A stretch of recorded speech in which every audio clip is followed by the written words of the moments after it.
Copyright disclaimer under Section 107 of the Copyright Act 1976. Allowance is made for fair use for purposes such as criticism, comment, news reporting, scholarship, and research. Fair use is a use permitted by copyright statute that might otherwise be infringing. Non-profit, educational or personal use tips the balance in favor of fair use. 14 साल के जेक के पापा का हाल ही में एक नए शहर में ट्रांसफर हुआ था, जिसकी वजह से जेक का एडमिशन एक नए स्कूल में कराया गया। पर जेक नए लोगों से बात करने में झिझकता था, जिसकी वजह से नए स्कूल में उसके दोस्त नहीं बन पा रहे थे।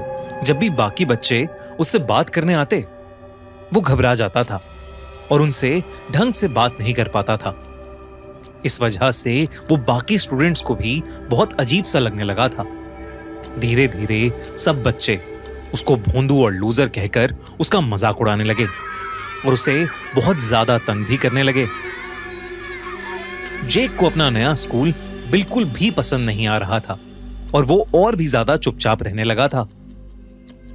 जैसे ही क्लासेस ओवर होती थीं और फ्री पीरियड या ब्रेक शुरू होता था, तो वो स्टेयर्स से ऊपर जाकर 4th फ्लोर वाले स्कूल वॉशरूम में छिप जाता था। वो 4th फ्लोर वाला बाथरूम थोड़ा टूटा हुआ, पुराना सा था, इसलिए वहां कभी कोई आता नहीं था।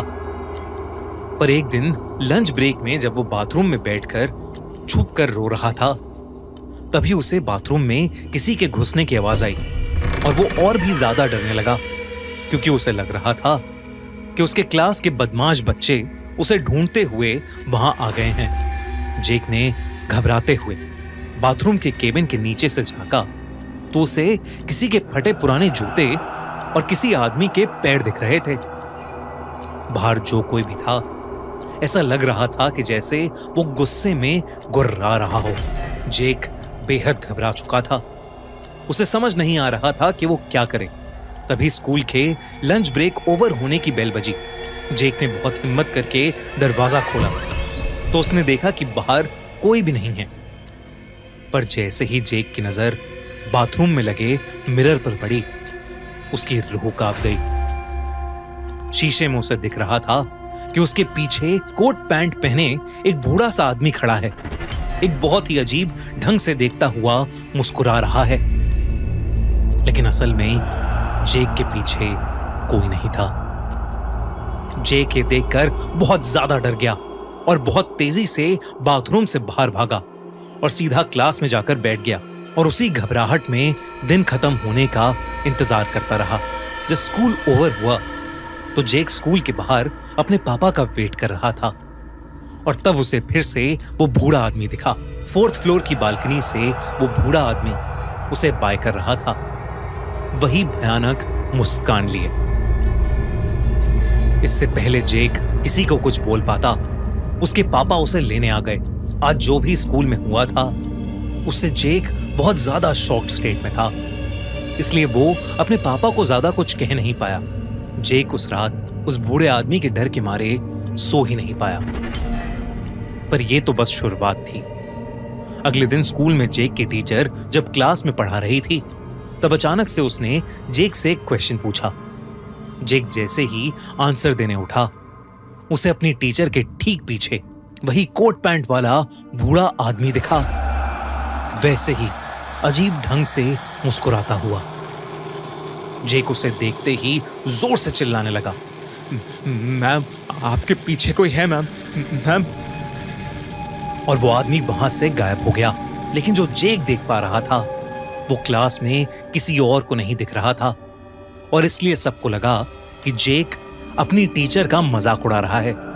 सब बच्चे हंसने लगे, लेकिन जेक की आंखों में आंसू थे।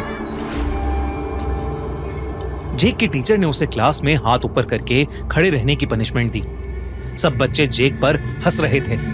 तभी अचानक से जेक को बहुत तेज गुस्सा आ गया और उसकी आंखें एकदम लाल हो गईं। उसने क्लास के बुली क्रिस की आंखों में अपनी उंगलियां घुसा के उसकी आंखें फोड़ दी। अचानक क्लास में अफरा तफरी मच गई। क्रिस को फौरन हॉस्पिटल भेजा गया और जेक को प्रिंसिपल के पास।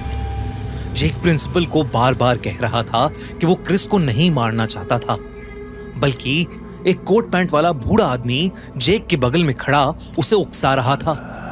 वो बार बार उसे बोल रहा था, hit him, you should hit him, यानी मारो उसे, और फिर जेक को समझ ही नहीं आया कि उसका हाथ अपने आप कैसे उठा और उसने अपनी उंगलियां क्रिस की आंखों में कैसे घुसा दी।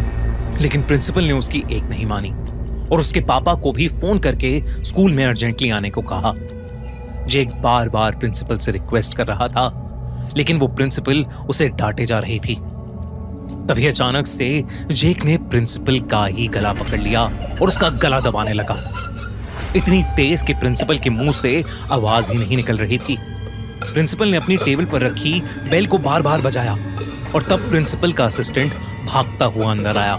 उसने किसी तरह जेक को रोका और पीछे धक्का दिया और उसे एक जोर का थप्पड़ मारा, लेकिन जेक ने उस थप्पड़ पर कोई रिएक्शन ही नहीं दिया,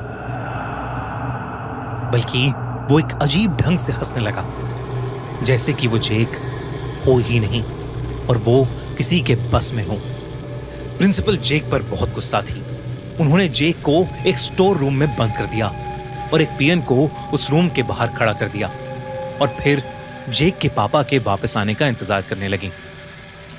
कुछ ही देर में उसके पापा स्कूल पहुंचे और प्रिंसिपल सब कुछ उसके पापा को बता ही रही थी कि अचानक उन्होंने स्टोर रूम से एक जोर का धम सुना। जब वो लोग उस स्टोर रूम में पहुंचे तो उनके होश उड़ गए। स्टोर रूम का दरवाजा टूटा पड़ा था और पियन वहां पर चोटिल हालत में गिरा पड़ा था। उसने उंगलियों से सीढ़ियों की तरफ इशारा किया तो प्रिंसिपल और जेक के पापा जल्दी से उस तरफ भागे। उधर जेक उस बूढ़े आदमी के पीछे पीछे 4th फ्लोर वाले बाथरूम में चला गया था।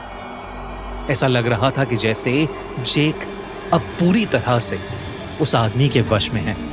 जेक के पापा जैसे ही भागे भागे ऊपर गए, उन्होंने देखा कि कोई जेक को उस 4th फ्लोर वाले बाथरूम के मिरर के अंदर खींच रहा है और जेक का आधा शरीर उस शीशे के अंदर है। ये देखकर उनका दिल दहल गया। वो जल्दी से भागे और उन्होंने पूरा जोर लगाकर जेक को वापस खींचा। जेक बेहोश था। उसके पूरे शरीर पर कई सारी चोटें लगी हुई थीं। उसे जल्दी से जल्दी हॉस्पिटल लेकर जाया गया। जेक ने अपने साथ हुआ पूरा किस्सा शुरू से आखिर तक बताया। उसने कहा कि वो कोट पैंट वाला आदमी उसे अपने साथ उस मिरर के पार अपनी दुनिया में ले जाना चाहता था। तब स्कूल प्रिंसिपल के असिस्टेंट ने बताया कि करीब 2 साल पहले इस स्कूल में एक प्रिंसिपल रॉजर थे। वो हमेशा बच्चों को बहुत प्यार से रखते थे, लेकिन उस समय एक एक करके स्कूल के सबसे मासूम बच्चे गायब होने लगे थे और तब पता चला कि प्रिंसिपल रॉजर स्कूल बाथरूम में उन छोटे छोटे बच्चों को ले जाकर उन्हें मार देते हैं और उनका मांस खाते हैं। एक ऐसे ही रोज पुलिस ने 4th फ्लोर के बाथरूम में प्रिंसिपल रॉजर को रंगे हाथों पकड़ा और मार डाला। तब से वो 4th फ्लोर का बाथरूम बंद पड़ा था और कोई उसे यूज नहीं करता था। प्रिंसिपल के असिस्टेंट ने कहा कि अभी हाल ही में उन्होंने 4th फ्लोर का बाथरूम ओपन किया था क्योंकि उसमें उन्हें रेनोवेशन का काम कराना था, लेकिन उन्होंने ये कभी नहीं सोचा था कि प्रिंसिपल रॉजर की आत्मा उस बाथरूम में कैद थी और वो इतनी खूंखार थी।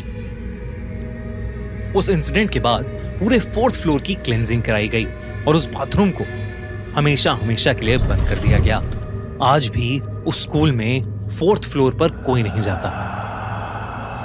जेक के पापा ने उसका स्कूल ही चेंज करवा दिया, लेकिन जेक अपने साथ हुआ ये इंसिडेंट शायद ही कभी भूल पाएगा।